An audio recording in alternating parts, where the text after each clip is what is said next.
Vamos a empezar. Todos ustedes ya, me imagino que al menos han pasado por la emergencia de traumatología, ¿verdad? Traumatología, cirugía ortopédica y traumatología es una de las especialidades que más buena parte de nuestra labor se centra en la emergencia. De hecho, en la mayoría de las clínicas acreditadas piden 4 especialistas para que tengan el más favorable calificación, para que estén acreditadas, siempre piden que haya un pediatra, un emergencista, lógicamente, un cirujano general y un traumatólogo en emergencia. Tienen los ginecólogos son llamados, pero esas son las 4 especialidades que siempre se piden en forma permanente, tanto por el volumen como por la frecuencia con la que se presentan los problemas, como por la gravedad que es en la solución inmediata. Bien, vamos a hablar brevemente acerca de lo que son las emergencias en traumatología. En cualquier momento, si tienen alguna pregunta, alguna duda, pueden interrumpir, pueden levantar la mano con toda confianza. ¿De acuerdo? Bien, soy el doctor Revaliati, donde elaboramos y donde un grupo de sus compañeros están trabajando conmigo. Vamos a primero discutir el concepto de qué es una emergencia en traumatología y después vamos a discutir algunas emergencias traumatológicas, algunas entidades, algunas patologías específicas. Emergencia en traumatología es un desorden musculoesquelético que es resultado de trauma. Trauma es lesión causada por energía mecánica, en la cual se puede comprometer la vida o un miembro. Muchas personas van a venir con problemas, con dolor, un problema musculoesquelético. Consideramos una emergencia realmente cuando puede o compromete la vida o compromete la integridad o oficio permanente del miembro. Así que un golpe simple, esta paciente totalmente estable, no tiene por qué ser una emergencia, pueden ver tranquilamente. Hay algunas situaciones que sí son de emergencias. Entonces, ¿cómo es que una lesión musculoesquelética puede comprometer la vida?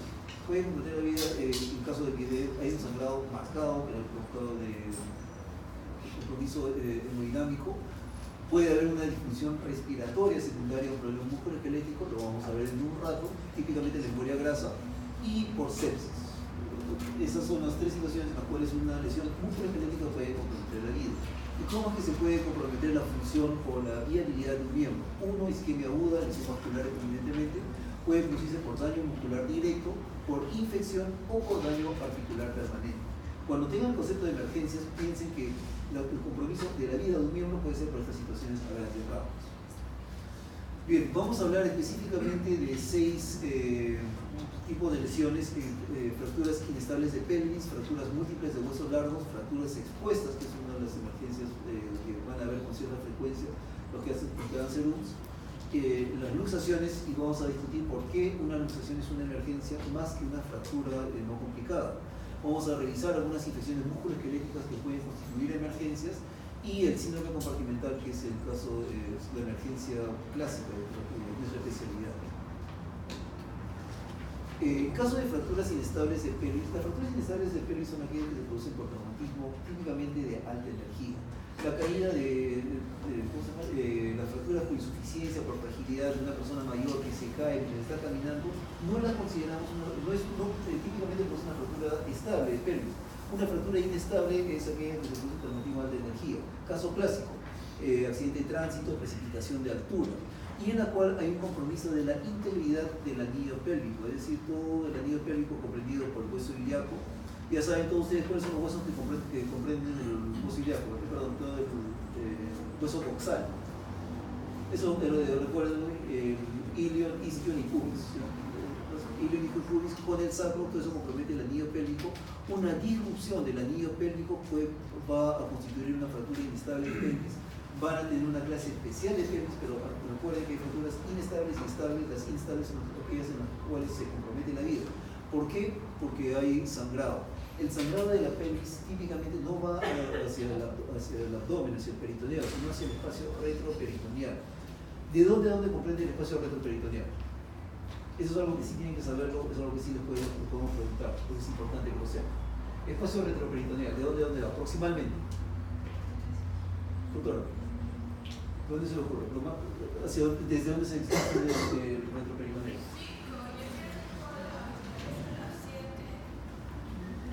No. ¿Alguien?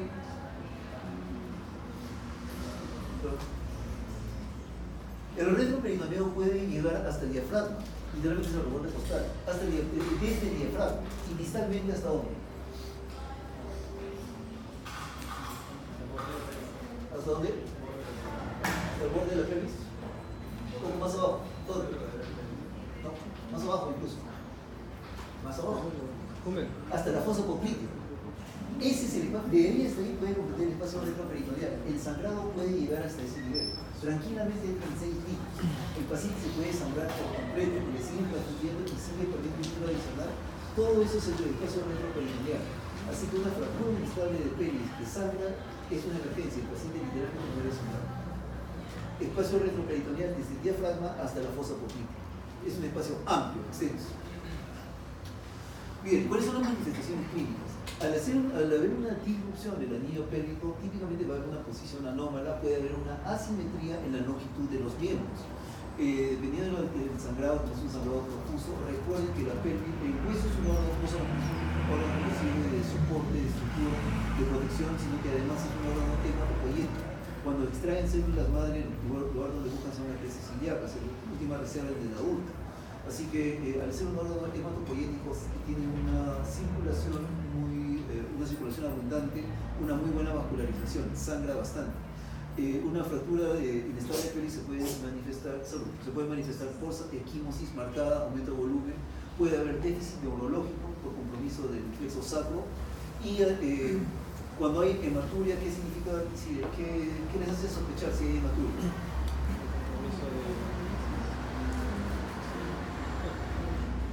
Adelante. Urológico.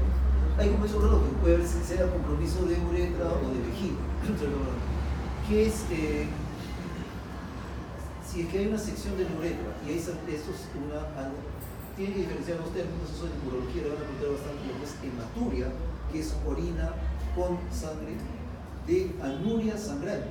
Anuria sangrante significa simplemente que no sale orina, todo lo que sale es sangre pura. Eso es el clásico en sección de uretra. Una cosa es hematuria y otra cosa es anuria sangrante. Hematuria es clásico cuando hay una lesión de vejiga. Anuria sangrante cuando hay sección de uretra. Pero eso lo van a encontrar en urología, nosotros no vamos a contar eso. Cuando hay un tacto rectal o vaginal y se obtiene sangre, ¿qué significa eso? Compromiso uterino.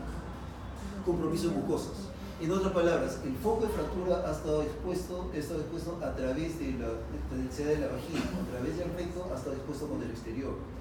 Vamos a ver eso en unos minutos, pero ¿cómo se llama aquella condición, aquel tipo de fracturas en las cuales el foco de fractura está en contacto con el exterior? ¿Cómo se llama? Es una fractura expuesta. Esencialmente una fractura de pelvis puede ser una fractura expuesta oculta, en la cual el foco de fractura esté comunicado con el exterior, sea a través del recto o a través de la vagina. Lógicamente el potencial de infección, el potencial de complicaciones para este tipo de fracturas es muchísimo más alto. Además de las manifestaciones clínicas, lo primero que se hace es hacer una radiografía de inmediato. La radiografía es algo que está disponible en todas las emergencias. Nuevamente, van a llevar una clase especial de pelvis, pero es importante que sepan que las radiografías, si no pueden, al paciente no lo pueden movilizar mucho porque no quieren aumentar el sangrado, piden una radiografía antero-posterior y pueden pedir una radiografía de la entrada y de radiografía de salida, en la cual se angula en sentido caudal o cefálico. Ahí lo que más le va a llamar la atención es la separación a nivel de la sínfisis del pubis, que no está separado, la articulación sacroiliaca, que acá está congruente, acá está totalmente abierta. Así que eso es lo que después lo van a ver que se llama lesión de libro abierto cuando llegan a la clase de pelvis. Los cortes axiales en una tomografía se puede también mostrar lesiones, y una tomografía con reconstrucción tridimensional les va a dibujar de manera mejor la imagen tridimensional. ¿Cuál es la prioridad? Están llevando el curso de traumatología, la mayoría de ustedes no van a ser especialistas en traumatología. Lo que sí necesitan saber es que la prioridad cuando hay una fractura de pelvis es detener el sangrado. Cuando hablamos de una fractura inestable, no la fractura estable, sino una fractura inestable de pelvis, la prioridad es a todo costo detener el sangrado. ¿Cómo hacemos eso? Estabilizando el anillo pélvico.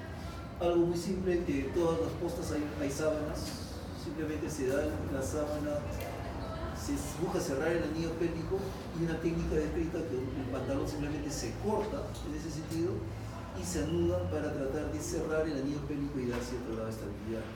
Pregunta, ¿dónde se hace, a qué nivel si uno coloca una banda en la sábana, dónde debe ir esa banda para ajustarlo? ¿Qué reparo anatómico no toma en cuenta? Bueno, la cresta ilíaca, porque es una fractura inestable de pelvis, uno trata de decir, comprime la cresta puede desplazar más la cresta que el sangrado. Trocánter.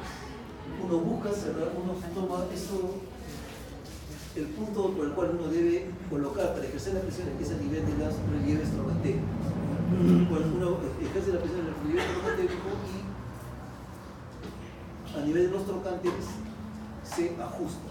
En el caso anterior, esos dos lo muy improvisado, uno simplemente uno tracciona de un lado, el otro, adelante, el otro tracciona del otro lado y se sujetan con pinzas de campo o con el brazo.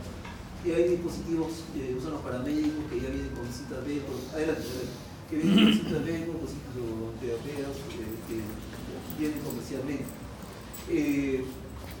En algunos centros en los cuales se dispone se puede colocar un fijador externo que muchas veces es provisional. No se trata de restablecer una anatomía perfecta, sino se trata de detener el sangrado para que el paciente no muera, lógicamente. Entonces se puede estabilizar provisionalmente con un fijador externo o en algunos centros que cuentan con todos los recursos se puede hacer una fijación interna de manera ya definitiva. ¿De acuerdo? Pero prioridad, fractura inestable de pelvis es detener el sangrado. ¿Qué pasa cuando hay fracturas múltiples de huesos largos? Bueno, son los huesos de suerte, ¿cómo se llama? Después se van a consolidar, se van a reparar, su vida no corre peligro. Entiendo. Dos mecanismos por los cuales fracturas múltiples de huesos largos pueden matar a una persona. Uno, por el sangrado profuso. Un fémur puede sangrar hasta 1,5 litros cada fémur. Fracturas, accidentes de tránsito, caídas de altura por fracturas bilaterales de fémur, 3 litros de sangrado. Tranquilamente pueden desencadenar una complicación hemodinámica, anemia aguda y puede ser fatal. La otra condición es la embolia grasa. La embolia grasa es qué hay en el interior de los huesos. Básicamente, ustedes recuerdan de la clase de histología médula ósea roja y médula ósea amarilla. La médula ósea amarilla es una grasa que está en el interior de los huesos que, al haber una fractura, pueden pasar partículas grasas hacia la circulación periférica. ¿Y hacia dónde van a ir esos glóbulos de grasa? Si van de la circulación periférica, ¿a dónde van a llegar? Al pulmón. Primero van a llegar a la aurícula derecha, al ventrículo derecho y van a la circulación pulmonar y pueden producir embolia grasa. ¿Cuál es la diferencia de embolia grasa con embolia pulmonar por trombosis venosa profunda? ¿Cuál es la diferencia? Es importante que lo diferencien porque ambas son complicaciones que se pueden ver en cirugía ortopédica. La tromboembolia pulmonar puede ser una complicación de una cirugía, ¿no? Posterior. La tromboembolia pulmonar, lo que emboliza el pulmón, el cuerpo que emboliza el pulmón es un coágulo, es un trombo que se produce en las venas profundas, relativamente común después de una artroplastía de cadera, una artroplastía de rodilla, etc. Por eso que necesitamos anticoagulantes.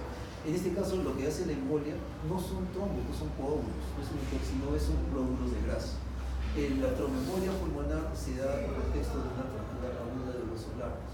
La tromboembolia pulmonar se da después de una trombosis venosa profunda, generalmente en pacientes postrados y con cierta frecuencia después de cirugía ortopédica mayor. También puede ser por trauma, pero se ve en estadio posterior. La embolia grasa es aguda.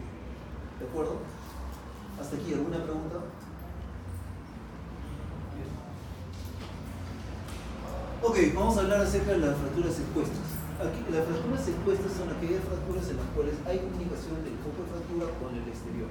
Si alguien, por ejemplo, se cae, tiene una fractura de húmero distal y aparte tiene una laceración proximal, si es que no hay, el foco de fractura no comunica con el exterior a través de esa laceración, no es una fractura expuesta, es una fractura y aparte tiene una laceración. O si uno tiene, por ejemplo, tiene una pequeña laceración, solamente su superficial de la piel, la fascia está intacta, los músculos están ahí, y aparte hay una fractura en la profundidad, si el foco de fractura no está en comunicación con el exterior, no es una fractura expuesta, es una fractura cerrada más una laceración de piel. ¿Está bien claro este concepto? Bien.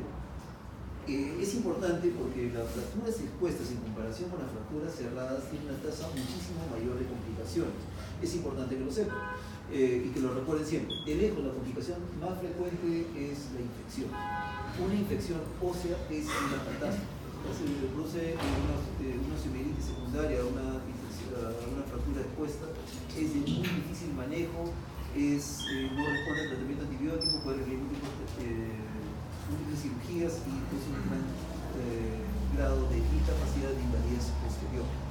Además de ello, además de la infección, las dos complicaciones que se ven con bastante frecuencia en cualquier tipo de fractura, pero más aún en las fracturas expuestas, son retardo de consolidación cuando una fractura toma más tiempo de lo normal en consolidar, o la no unión o pseudoartrosis, que es la complicación es aquella en la cual la fractura simplemente no consolida y forma una unión fibrosa a su alrededor.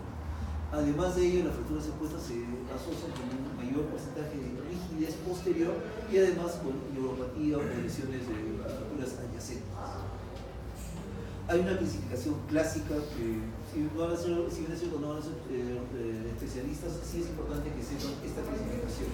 La clasificación de Bustilo es la más aceptada universalmente para fracturas en osos largos. La fractura expuesta de tipo 1 es aquella fractura en la cual la incisión es pequeña y clásicamente ocurre el mecanismo de adentro hacia afuera. El hueso, el fragmento óseo afilado perfora la piel al emerger a través de la superficie. Esa es la de tipo 1.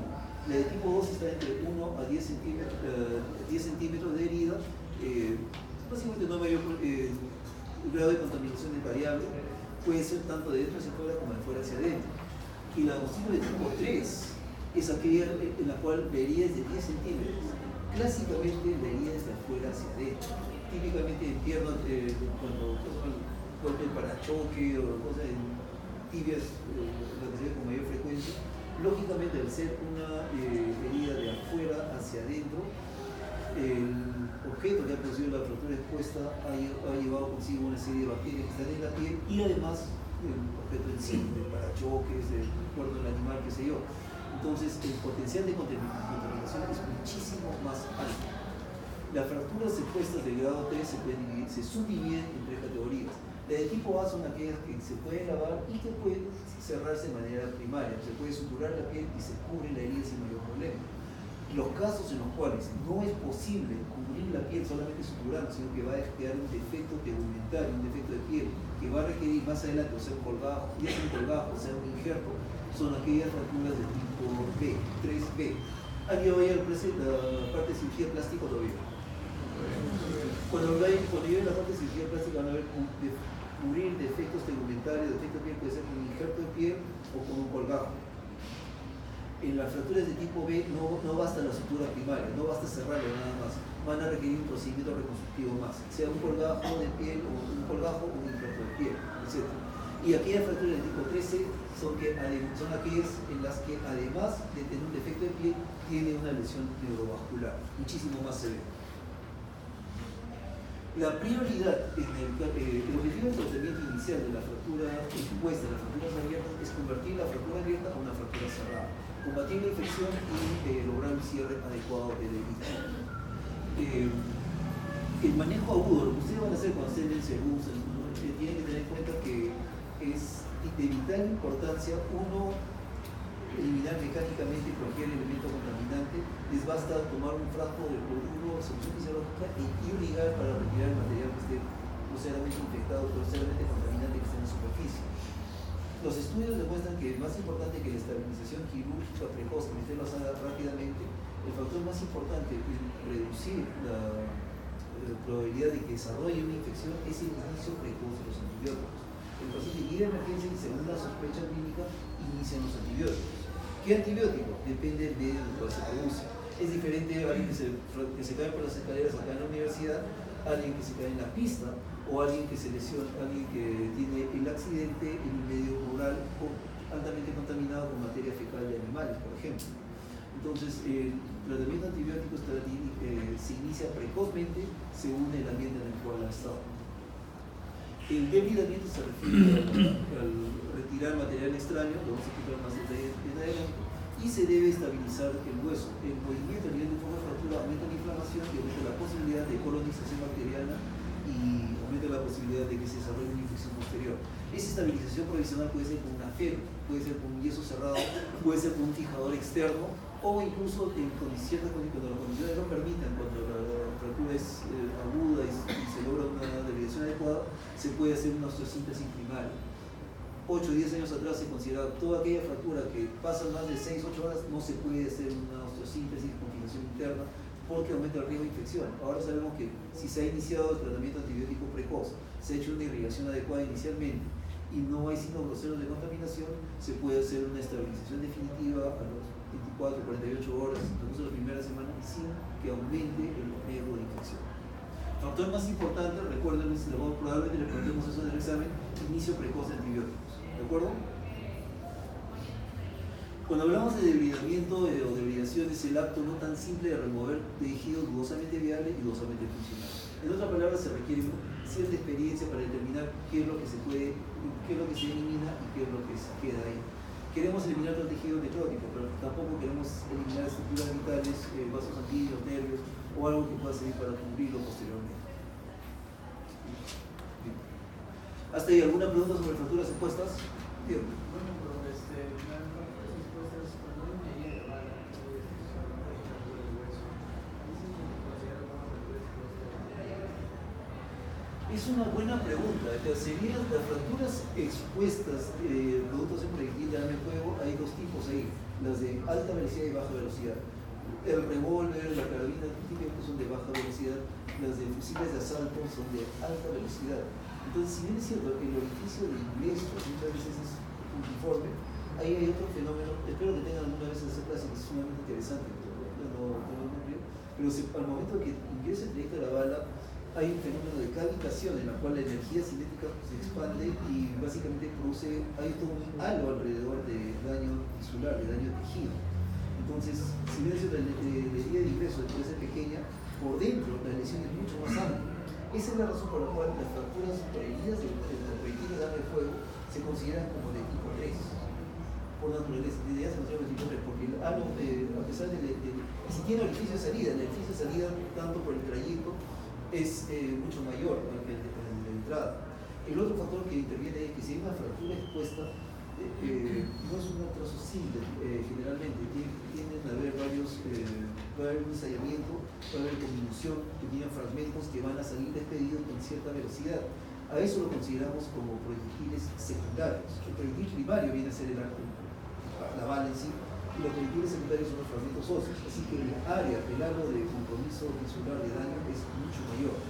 Las fracturas expuestas por proyectil de arma de fuego las consideramos como tipo 3. ¿Alguien más? Ese es un tema que van a ver en balística, probablemente medicina forense y legal y forense, algo así. Pero es un tema fascinante, todo lo que es balística y de efectos de tejidos blandos es sumamente interesante. Bien, vamos a hablar sobre las luxaciones, y no las luxaciones pequeñas de dedos que ocurren con cierta frecuencia, sino las luxaciones de lo que llamamos articulaciones mayores, cadera, hombro, codo y rodilla. ¿Y por qué consideramos que una luxación es una emergencia más que una fractura? Bien, una fractura, la mayoría se le coloca su férula o se le coloca su yeso de manera primaria. Si que se va a operar, puede esperar tranquilamente unos días. ¿Por qué es importante? ¿Por qué la luxación no consideramos una emergencia? Uno, ¿cuál es la arteria que irriga el cartílago? Ninguno. El cartílago es netamente avascular. ¿Cómo se nutre el cartílago? ¿Cómo recibe sus nutrientes y su oxígeno? Pequeñísimo. Difusión de una pequeña cantidad, una cantidad mínima es difusión a través de la placa del hueso subcondral, pero de lejos, la mayor parte es a través de la difusión desde la membrana sinovial, desde el líquido sinovial, difunde hacia el cartílago nutrientes y oxígeno. Entonces, esa difusión se ve facilitada por una presión intraarticular adecuada y por el movimiento. Cuando hay una luxación, la definición de una luxación es la pérdida de contactos articulares. No va a haber contacto, la presión se va a reducir dramáticamente a cero, básicamente la presión sobre ese cartílago, va a haber una disminución de la membrana sinovial que va a estar comprometida, y además de ello no va a haber un movimiento de cartílago contra cartílago. En buena cuenta, ese cartílago no va a recibir, un cartílago que está luxado no va a recibir ni nutrientes ni oxígeno. En otras palabras, se va a deteriorar rápidamente. Y estudios experimentales lo que demuestran es que además de esto, de la falta de difusión de nutrientes y oxígeno, cuando no hay un contacto adecuado, los condrocitos, al parecer por falta de estímulo mecánico, sufren espontáneamente un proceso de apoptosis, o sea, mueren por sí solos, es muerte programada. Así que tengan en cuenta esto. Cartílago, articulación que se luxa, el cartílago muere por falta de difusión y por apoptosis de los condrocitos. Bien, estamos hablando de luxaciones, vamos a ir por las 4 articulaciones principales. La luxación de cadera es, cuando hablamos de cadera, es la articulación coxofemoral en términos técnicos.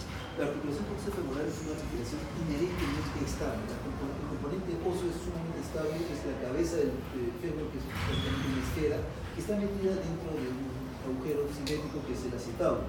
La configuración es estable, no tiende a luxarse. Para que se luxe, tiene que ser un traumatismo de alta energía. Tránsito, precipitación de altura, etc. No es por no es una pelea marcial, es una caída a nivel, no. Una luxación de cadera se produce por un traumatismo de alta energía. Es importante recordar que como el mecanismo es típicamente impacto axial, la dirección de la luxación va a ser predominantemente posterior. Casi todas las luxaciones de cadera son en sentido posterior. Es extremadamente raro, no imposible, pero menos del más del 90% son posteriores. Pero la dirección de las luxaciones apréndanse, porque es algo que preguntan con cierta frecuencia, no solamente los exámenes de acá, sino los ENAM y los pre-residentados. La mayoría de las luxaciones de cadera son en sentido posterior, la gran mayoría de las luxaciones de hombros son en sentido anterior, es al revés. Ese detalle, fíjenselo bien. Algunas veces puede haber fracturas asociadas del borde acetabular, rara vez de la cabeza enferma, sino que las fracturas asociadas son del borde acetabular.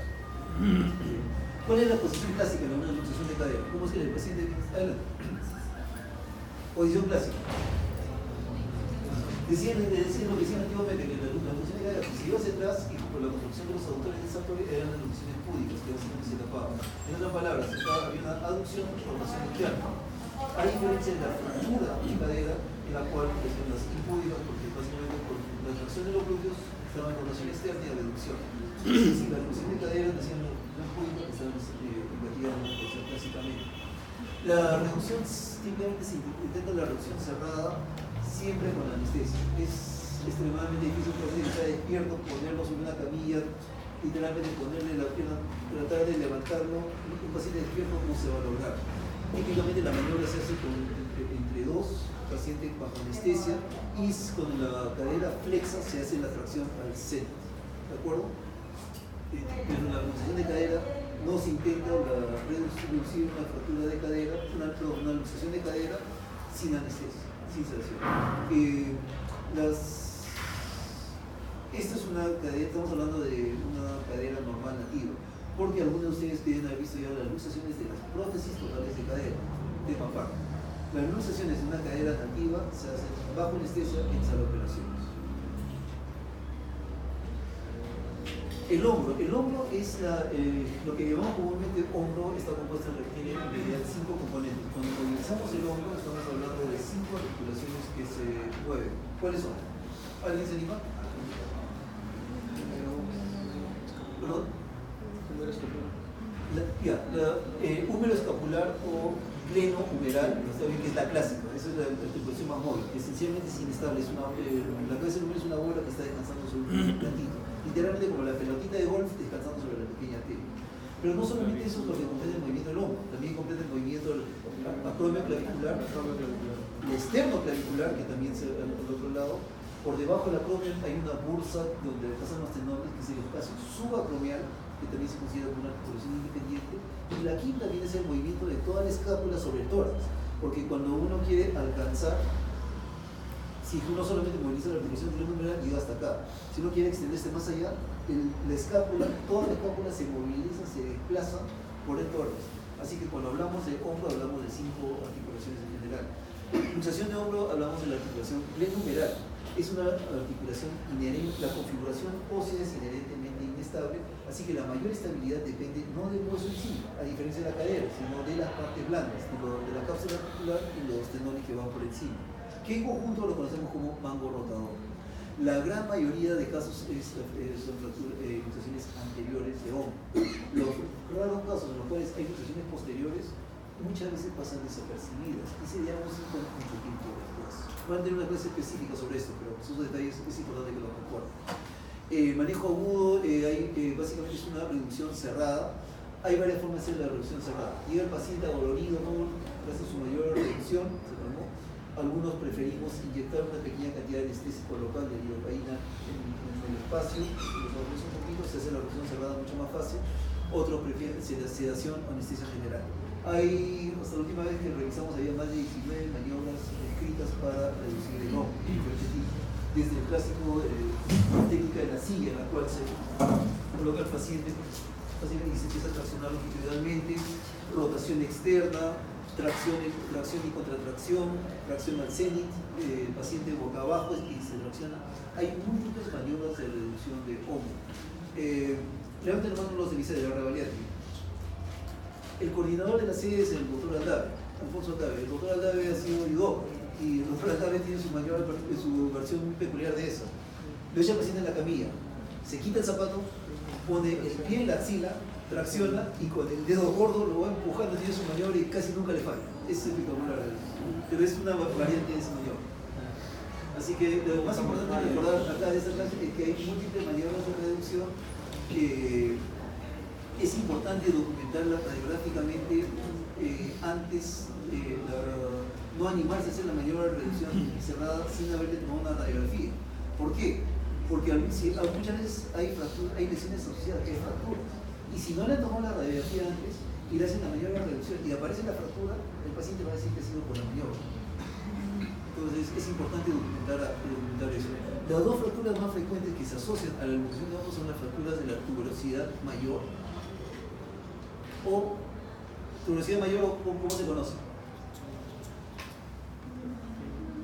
Tuberosidad mayor en el húmero proximal o troquíter, muy bien. Y tuberosidad menor, troquíter. En las luxaciones anteriores de hombro con cierta frecuencia, las fracturas de la tuberosidad mayor, el troquíter, se ven con cierta frecuencia. Y es una fractura en la cual, debido a que el húmero proximal se ha desplazado hacia adelante, el manguito rotador ha arrancado el troquíter. Fracturas por arrancamiento también se conoce como fracturas. ¿Qué tipo de fracturas? ¿Cómo se llaman? Abulsivas, muy bien. Fractura abulsiva o fractura por arrancamiento, en la cual no por impacto directo, sino literalmente en las partes blandas, en este caso el manguito rotador, ha traccionado el troquíter y se ha producido ese tipo de fracturas.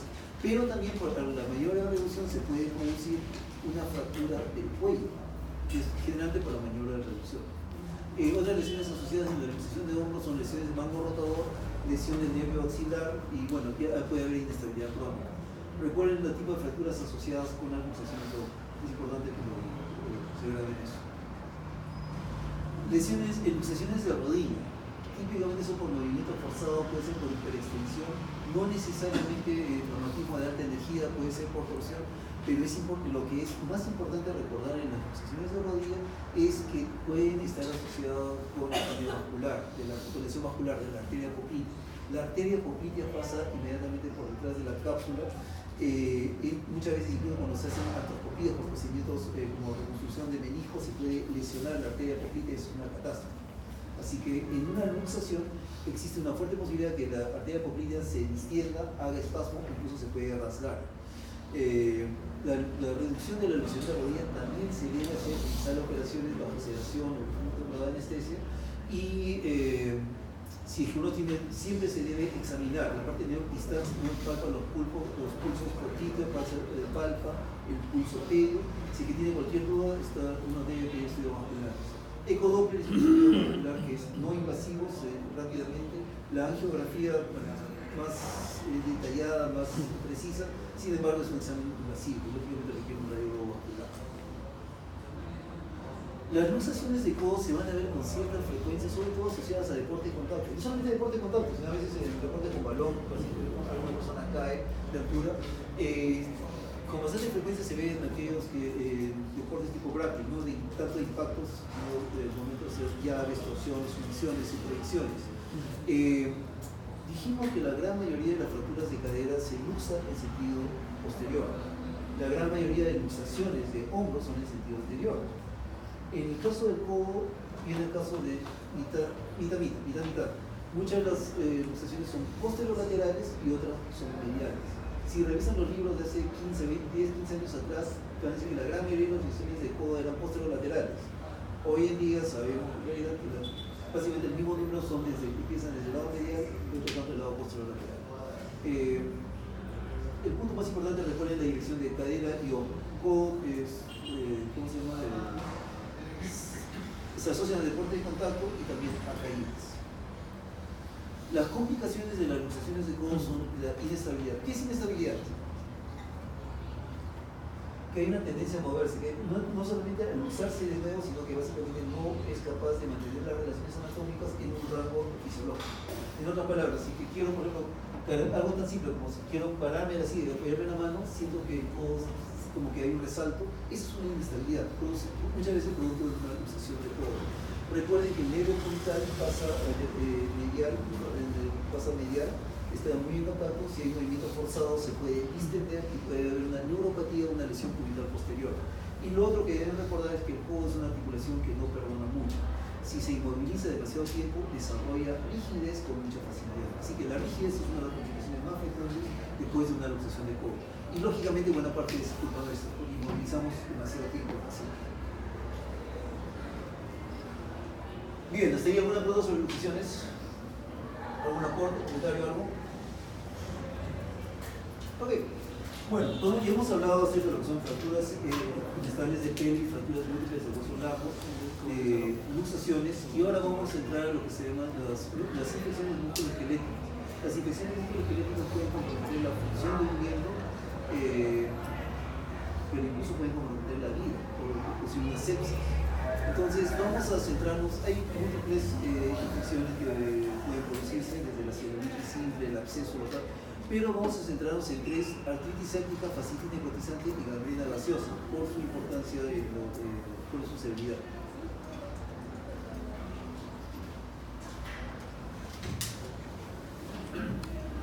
Bien, ya dijimos que hablamos de luxación, hablamos de que el cartílago depende de la difusión a través de la membrana sinovial para recibir nutrientes y oxígeno.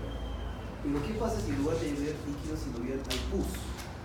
Literalmente no va a haber ni nutrientes, ni oxígeno, ni un medio, y encima va a haber una serie de enzimas proteolíticas que van a degradar directamente el cartílago. Es mucho peor que una luxación. Literalmente las enzimas proteolíticas liberadas tanto por los leucocitos en defensa como los agentes producidos por las mismas bacterias en sí van a destruir de manera rápida el cartílago. Y la presencia de pus va a aumentar la presión intraarticular, y ese aumento exagerado de la presión va a producir aún más daño cartilaginoso. Entonces, una artritis séptica es una emergencia, uno, porque puede comprometer, puede destruir rápidamente el cartílago y producir lesión permanente. Dos, porque puede producir sepsis. ¿Cómo es que se produce la artritis séptica? Puede haber siembra directa, puede haber iatrogénica, muchas veces después de una cirugía, después de una artroscopía, puede haber después de una infiltración. Hoy en día ven mucho que se infiltra células madre, ácido hialurónico, etc. en la rodilla.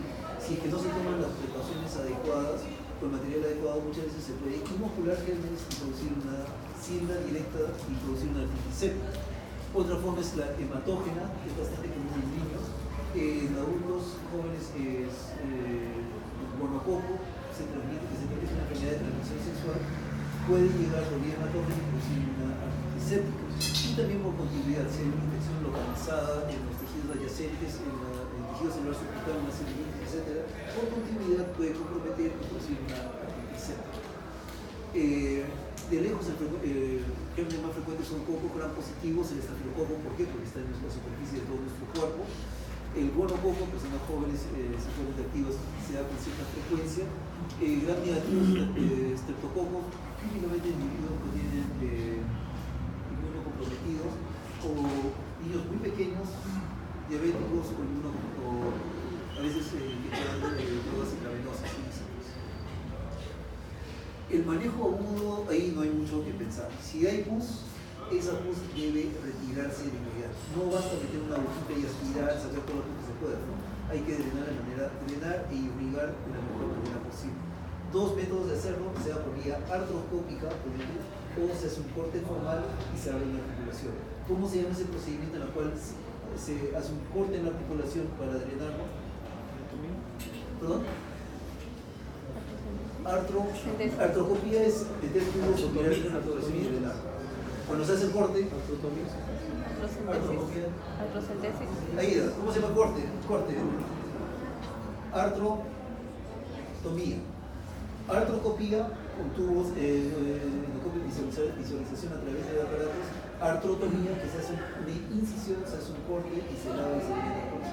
Son dos las maneras en las que debe abrirse la articulación. No basta poner una agujita chiquita, una aguja 18, una aguja 16, un catete, aspirar, no.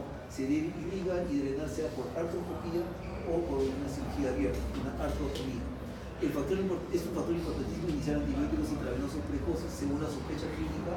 Posteriormente, según el gramo, se puede modificar y según el cultivo se da el tratamiento más adecuado. La inmovilización debe hacerse por corto tiempo, porque queremos prevenir la rigidez, pero tampoco queremos la movilización, tampoco queremos exacerbar una reacción inflamatoria. Y es importante iniciar la rehabilitación precoz. Ok, ¿hasta ahí alguna pregunta sobre la artritis séptica? Ok, pasemos a la fasciitis necrotizante. ¿Quién recuerda hace algunos años el famoso epidemias en las muchas UCI neonatales de la bacteria Comecar? ¿Recuerdan haber hablado de eso? ¿Recuerdan haber oído de esas noticias? Cuando hablan de la famosa bacteria Comecar, la enfermedad Comecar, ¿qué se refiere a esto? Fasciitis necrotizante. La fasciitis necrotizante es una enfermedad producida típicamente por floras mixtas.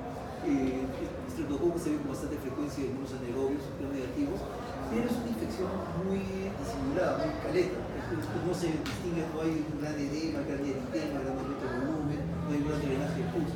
A veces hay un cierto empastamiento, el individuo luce séptico, hay algunos factores de riesgo, pacientes inmunocomprometidos, pacientes incluso en drogas intravenosas también, pero por lo mismo que no es muy notoria, requiere un alto índice de sospecha. Las manifestaciones clínicas son sutiles. Como les digo, aumento de volumen, empastamiento, en lugar de haber un gran calor, un absceso fluctuante, hay cierta frialdad y recién en los últimos estadios, ya cuando hay muerte con destitución tisular, es que se observan trictenas, hay pérdida de piel, hay casos ya avanzados.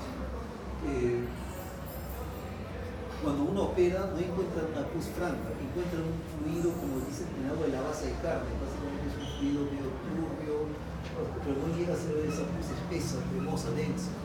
Y lo otro es que uno de lo que eran los signos patognomónicos es que al momento de introducir un dedo entre el tejido celular subcutáneo y la fascia, esto se decola con facilidad y aparece este fluido. La grasa tiende a ser media parda, opaca en lugar de brillante. Manejo nuevamente es evitar los antibióticos intravenosos. Se hacen las fasciotomías, que se hace una incisión en la fascia para drenar ese líquido y lavarlo, pero muchas veces si la fascia está muerta, está comprometida, hay que hacer una fasciectomía. Fasciotomía, cortar la fascia, hacer una incisión para drenar. Fasciectomía, eliminar esa fascia, retirar. Ectomía es retirar el tejido. Puede haber una pérdida tisular extensa tanto de la piel, tejido celular subcutáneo como el músculo que lo rodea. Muchas veces llegan hasta las amputaciones. Son infecciones severas, por lo cual se requiere un tratamiento quirúrgico precoz y adecuado. Gangrena gaseosa, ¿en qué entorno? Algunos van a hacer serumas. ¿En qué entorno creen ustedes que van a encontrar más, podrían encontrar casos de gangrena gaseosa? Los trios perfringens, ¿dónde están? ¿Dónde lo ubican? ¿Dónde? No tanto la región geográfica, ¿dónde se encuentra ¿dónde se encuentra la sierra? En la costa también puede haber, en la selva también. ¿Dónde vive el Clostridium perfringens? ¿Dónde? ¿Dónde? En el colon de los animales, en las heces. O sea, lo que típicamente en personas si alguien viene de un entorno rural, de una granja, un lugar donde se crían animales, una caballeriza, personal de policía, fuerzas armadas donde tienen caballos. Muchas veces el Clostridium perfringens está en las heces de los animales. Son infecciones por anaerobios, son infecciones bastante severas, la piel es marmórea, violácea, hay un gran aumento de volumen, pueden haber fitenas, ampollas, y el signo patognomónico es crepitación. Básicamente es la misma sensación cuando revientan los empaques de hojitas, pero a poca escala en el tejido celular subcutáneo. Esa crepitación de subcutáneo indica gas, y ese gas es producido por bacterias anaerobias. El tratamiento es degradación inmediata. Esta gangrena gaseosa tiene un alto índice de mortalidad. ¿Alguna pregunta sobre infecciones musculoesqueléticas? Okay. Bien, vamos a hablar acerca por último del síndrome compartimental, que es la emergencia ortopédica traumatológica por excelencia. Cuando hay el síndrome compartimental se produce cuando hay una alteración en el efecto de la alteración de la perfusión tisular. ¿Por qué? Porque aumenta la presión dentro de un compartimento muscular. ¿Por qué aumenta? Hay múltiples causas. Caso clásico de continente y contenido. Aumenta, si hay un edema muscular, puede producirse un síndrome compartimental. Si hay una restricción del compartimento, aprieta más el músculo, también puede haber un síndrome compartimental. Cuando entiendan los cambios metabólicos que se producen en el síndrome compartimental, piensen en el caso clásico de shock. El caso del shock, ¿por qué mata? Daño renal, daño cardíaco, porque hay una hipoperfusión a nivel tisular. En el síndrome compartimental, por ese aumento en la presión hidrostática, la presión de perfusión por la cual los capilares difunden nutrientes hacia las células del músculo está alterado. Hay una hipoperfusión tisular a pesar de justamente debido al aumento de la presión hidrostática y la presión del compartimiento, y va a haber la célula del músculo, los miocitos van a quedar sin nutrientes y sin oxígeno. ¿Cuáles son las causas? La causa más frecuente es trauma, sea un traumatismo agudo, son fracturas, sobre todo en el segmento de pierna. Fracturas de tibia se asocian con mucha frecuencia con cierta frecuencia a síndrome compartimental. Hay una forma extremadamente severa que es el síndrome Crunch, la destrucción muscular marcada. ¿Cuál es la proteína que libera el músculo, que se carga el transporte de oxígeno dentro del músculo? Mioglobina, muy bien. La mioglobina, el exceso de mioglobina por destrucción muscular que pasa por el sanguíneo puede producir taponamiento renal. Eso se escribió mucho en la Segunda Guerra Mundial, en el clima de bombardeo, pero también después de terremotos se ve con frecuencia. Síndrome compartimental puede producir daño muscular directo. La forma más severa por la destrucción muscular extensa es el síndrome Crush. Pero generalmente el trauma es la causa más frecuente, no es la única causa. Pacientes que son sometidos a cirugía de bypass, revascularización de miembros inferiores, etc., por el fenómeno de isquemia temporal y reperfusión, también pueden desarrollar un aumento de volumen, un edema celular, y esto lleva a un síndrome compartimental. Quemaduras, no solamente un momento agudo por la destrucción, sino también posteriormente cuando se forman las escaras que constriñen y que apretan, disminuyen la circunferencia, pueden producir un aumento del espacio del compartimiento y producir un síndrome compartimental. Y finalmente, medicamentos también lo pueden producir. Algunos medicamentos, sobre todo, está asociado con los usos de estatinas, animales venenosos, mordeduras de serpiente, si se usa en la selva, hay algunas especies de ofidios que pueden producir, su mordedura puede producir síndrome compartimental. Como hay un aumento de volumen en un espacio cerrado, el tratamiento está... el síndrome compartimental se caracteriza básicamente por el dolor. Es un dolor sumamente intenso, puede haber un gran aumento de volumen, la consistencia del compartimento muscular afectado está indurada, le dicen una induración pétrea, es tan dura que parece piedra, es lo característico del síndrome compartimental. Parestesias, palidez, pulsos disminuidos se van a ver en un estadio muy tardío. Así que ya mencionamos que el síndrome compartimental es más frecuente asociado a fracturas de tibia en adultos, en niños asociado a fracturas supracondilias del miembro de distal. Puede haber síndrome compartimental del antebrazo. Típicamente va a haber dolor. El dolor es algo que el paciente va a referir. Si es que uno hace la elongación pasiva de las unidades musculotendinosas, ese dolor se va a disparar, va a ser muchísimo más intenso. ¿A qué me refiero? Si es que uno tiene un síndrome compartimental, por ejemplo, el músculo posterior de la pierna, ¿cómo hago para elongar el tríceps sural? Hago la dorsiflexión pasiva. Al hacer la dorsiflexión pasiva, esto se va a elongar, va a disminuir y el dolor se va a disparar mucho más. Si tiene un síndrome compartimental en el compartimento flexor del antebrazo, uno hace la extensión pasiva de muñeca y dedos, eso va a exacerbar el dolor de manera dramática. Este signo es muy confiable para diagnosticar un síndrome compartimental. No tiene mucho caso medir la presión del pulso, medir la presión intracompartimental, hay aparatitos para eso. La sospecha es clínica. Uno sospecha síndrome compartimental y la trata. El tratamiento es quirúrgico. Básicamente uno debe descomprimir. Ya dijimos que la operación por la cual se hace una incisión en la fascia para liberar la presión se llama fasciotomía. Es importante descomprimir todos los compartimentos, es importante hacerlo precozmente, no esperar, decir vamos a reevaluar a ver qué pasa. Ante la duda, se opera. Ese es el umbral quirúrgico debe ser bajo. Bien, en resumen, cuando hablamos de ejercicio de traumatología, fascistotomía hablamos de situaciones que pueden comprometer la vida o un miembro, su integridad. Las que comprometen la vida pueden ser por sangrado, sepsis o disfunción respiratoria, principalmente la embolia grasa. Cuando hablamos de luxaciones es importante porque el cartílago, en las luxaciones es importante reducir, restablecer la anatomía porque el cartílago que está en la articulación luxada se deteriora irreversiblemente.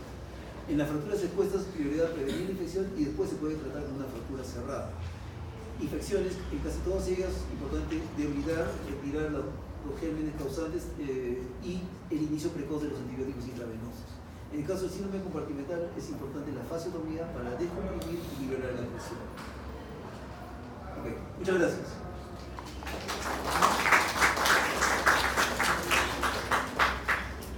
¿Alguna pregunta, algo? Una consulta. En cuanto a la fasciotomía, ¿cuál es el tiempo que uno debería empezar a comprimir? A propósito de un caso, porque hay un caso de un periodista que le cayó su cámara en Taiwán, se atendió ahí ambulatoriamente, no le dieron importancia y cuando regresó a Estados Unidos estaba tan necrotizado que le tuvieron que amputar el brazo. ¿No? Entonces, ¿cuál es el tiempo que uno debería prestar la atención? De inmediato. El plazo que se dice son 6 a 8 horas, el plazo que uno tiene.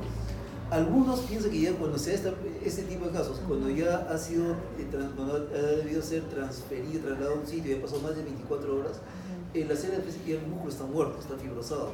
Entonces, si es que no hay ningún signo y ya el dolor, al fibrosarse, al disminuir el volumen, el dolor también ha calmado un poco, pero es una catástrofe porque el músculo está muerto. Entonces, después de las 24 horas, algunos dicen, no, ¿para qué se fasciotomía? El músculo está muerto, ya no le duele, y ya hay que ver qué se hace más adelante para reconstruirlo, ¿no?